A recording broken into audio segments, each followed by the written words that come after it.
Salams and welcome. Thank you for joining me in another episode of the Quran in English Basics for Beginners. A'udhu billahi minash shaitani rajim. Bismillahir rahmanir rahim. O you who believe, Ya ayyuhalladhina amanu. Alhamdulillah, we are now coming to the end of this chapter. Surah Al-Ahzab, the Confederates, chapter number 33. We are busy with verse 69 out of a total of 73 verses. O you who believe, be you not like those who vexed and insulted Moses, but Allah cleared him of the calumnies they had uttered, and he was honorable in Allah's sight. Ya ayyuhalladhina amanu, O you who believe, Ya Allah, have taqwa, God consciousness, and always say a word directed to the right, that He may make your conduct whole and sound, and forgive you your sins.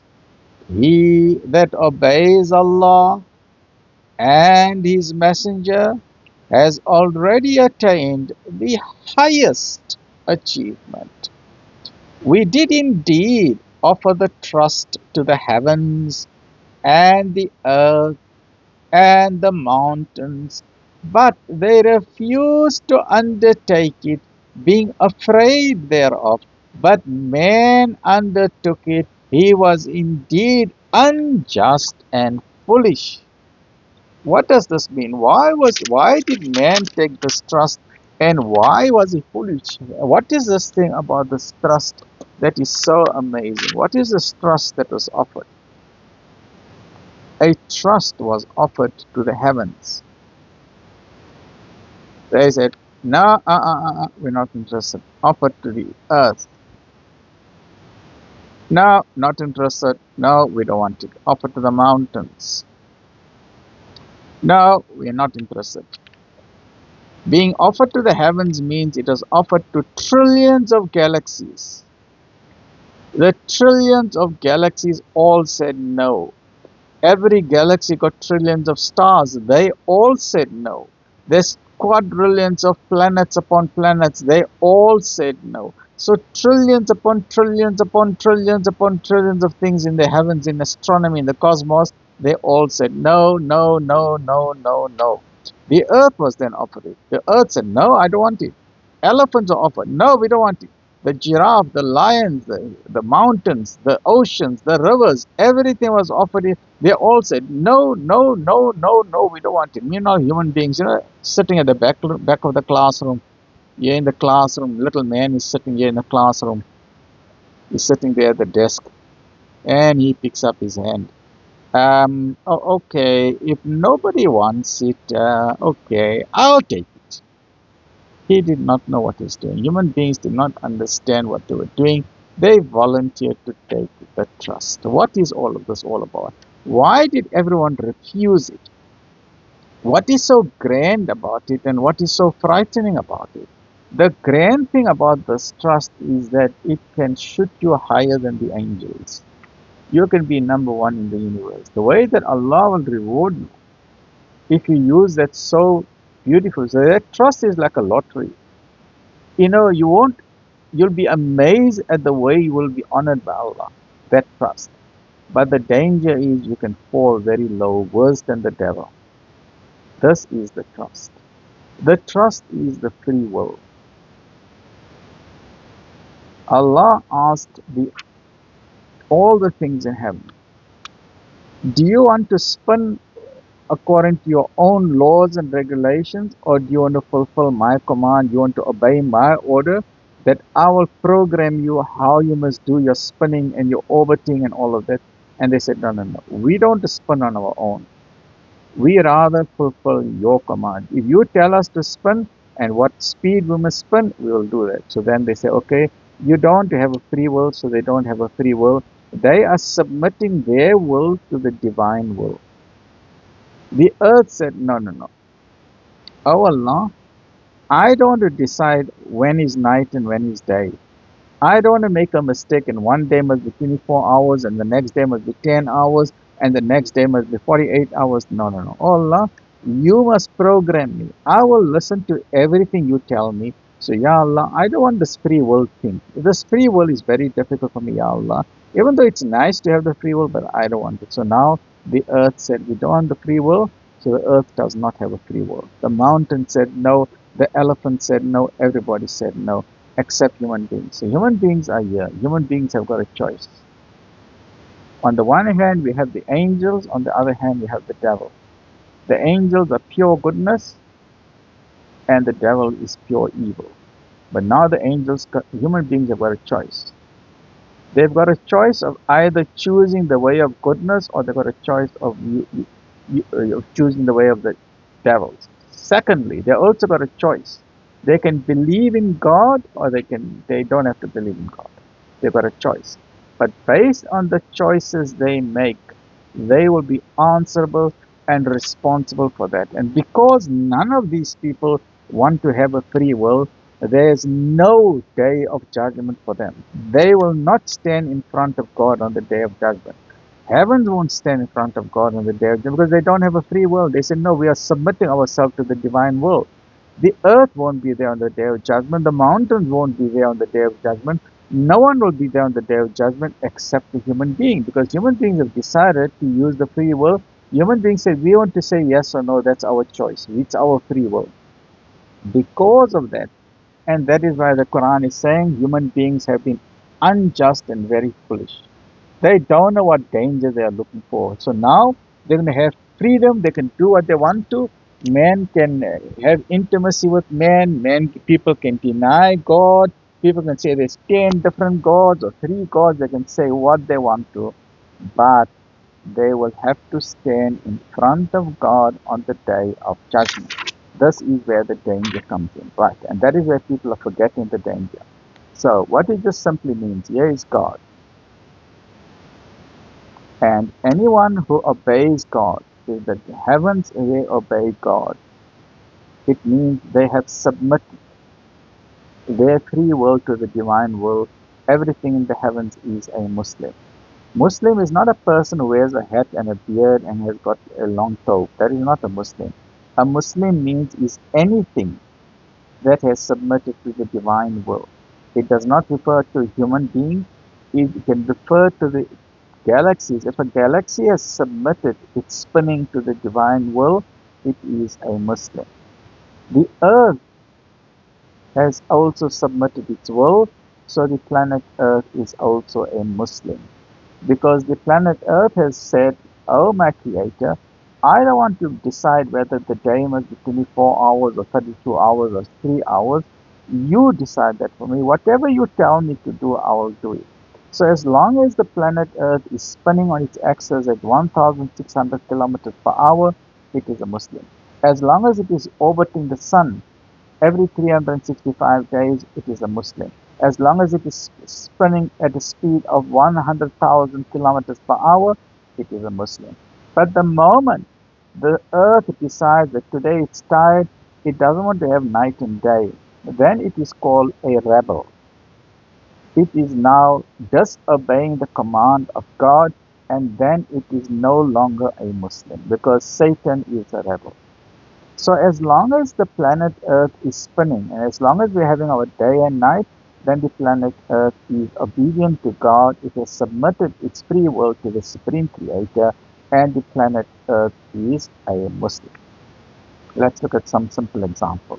As long as a lion, now a lion has been programmed to eat meat. So as long as a lion eats meat, it is a Muslim. As long as a cow eats fodder, grass, vegetation, it is a Muslim. But if the lion decides, you know what, I went to the doctor said my cholesterol is high and I must stop eating red meat. I need to go on a Mediterranean diet and start eating Greek salad and olives and feta cheese.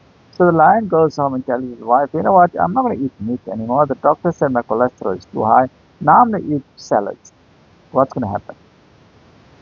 The lion, by refusing to obey the command of its creator that it has been designed to eat meat, Now when it decides to eat salads, it has now become a rebel. It is disobeying the command of its God. Then at that point it is no longer a Muslim, it is a rebel. And what happens with a rebel? Eventually the lion becomes sick and it will die. Because if you are a rebel to the Creator knows what's best for you. The Creator knows that red meat is good for you. But if you decide you know better than the Creator, you're going to die because you are disobeying the command of the Creator. In that point, as long as you are eating meat, you're a Muslim. If you start eating Greek salad, you're a rebel. That means you're following the way of Satan or the devil, and the lion is going to die. Are we clear on that? Similarly, take a cow. As long as the cow eats fodder and vegetation, it is a Muslim. If the cow decides to eat meat, then becomes a rebel. What happens? Something is going to go wrong in the cow if it decides to eat meat. And we know this example from history. There were some people who wanted to become very rich. And we remember the rich people want more money. So they started feeding cows protein, meat. They would grind the bones and put it in the food. Now, it doesn't matter whether you're going to eat the meat or it is ground into powder, protein is protein. So, when these cows innocently were starting to eat meat, what happened? We had a condition known as mad cow disease. Why? Because the cows became a rebel to God. They refused the command of God to only eat vegetation. And when you become a rebel, you are no longer Muslim, and the cows became mad, known as spongiform encephalopathy. Their brains turned to scrambled eggs. There was no communication happening in the brain. They became crazy, and then even there was a big scare about all the burgers that people were eating because then can also go onto human beings. I forget the name, Spitz, Jacob, some disease, something like that, but it's known as spongiform encephalopathy, right? So please remember, as long as anyone in the entire universe he is following the laws of physics and mathematics and the law of gravity and is spinning to what Allah has programmed them. That means everything in the universe is a Muslim. They have submitted their will. The only exception is a human being. Those human beings who follow the Quran, they have submitted their will, and those human beings are known as Muslims. Everyone else is known as a rebel. They have been deceived by Satan. So the nice thing for human beings who regard themselves as Muslims is because they are in harmony with the entire universe. Because Muslims who obey the command of the Creator, they have decided they are not going to do whatever they want to. They're not going to go night clubbing when they want to. They're not going to drink when they want to. They're not going to just have intimacy and sexual relations when they want to because there is a Creator and they would rather obey the Creator and not just do their free will. And because they are trying their best to obey the Creator, they are known as the submitters. And the word submitters is known as a Muslim. And when they are doing that submission, they are in harmony with the entire universe because the heavens are submitters, the heavens are Muslim, the earth is submitter, the earth is a Muslim, the lion and the tiger and the cow and the fish and the birds, everything have submitted their will to the divine will. So everything in the universe is Muslim, including 2 billion human beings who are Muslim. That means if you are a Muslim, you are in harmony with the rest of the universe.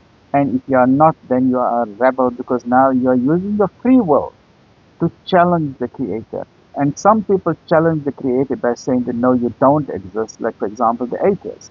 Or others say no, there's many gods. Once again, you are challenging the Creator. Or you are saying no, God has got a mother or a son or a daughter or there's many other gods. So you are challenging the Creator because of the influence and the deception of this enemy of mankind, the devil. Are we clear on that? I've tried to make it as simple as possible, but if you got any question, there are ulama who can give more clarity on that. And remember, my job is to just explain to you in simple terms some of these concepts, right? So, summary again. I've just lost my pointer. Yes. We did indeed offer the trust to the heavens and the earth and the mountains, but they refused to undertake it, being afraid thereof, but man undertook it. He was indeed unjust and foolish. With the result that Allah has to punish the hypocrites, men and women, and the unbelievers, men and women, and Allah turns in mercy to the believers, men and women, for Allah is oft forgiving, most merciful. Please do not delay. Get a copy of the Quran today. This is the final communication from the Supreme Creator of the heavens and the earth to all of mankind. Please don't end up on the day of judgment in regret and in remorse that if only I could have opened that book and just have read it. If only. Please, as a policeman, sir, your life in eternity depends on reading this book. Read it, you be the judge. Stay well, look after yourself, alhamdulillah.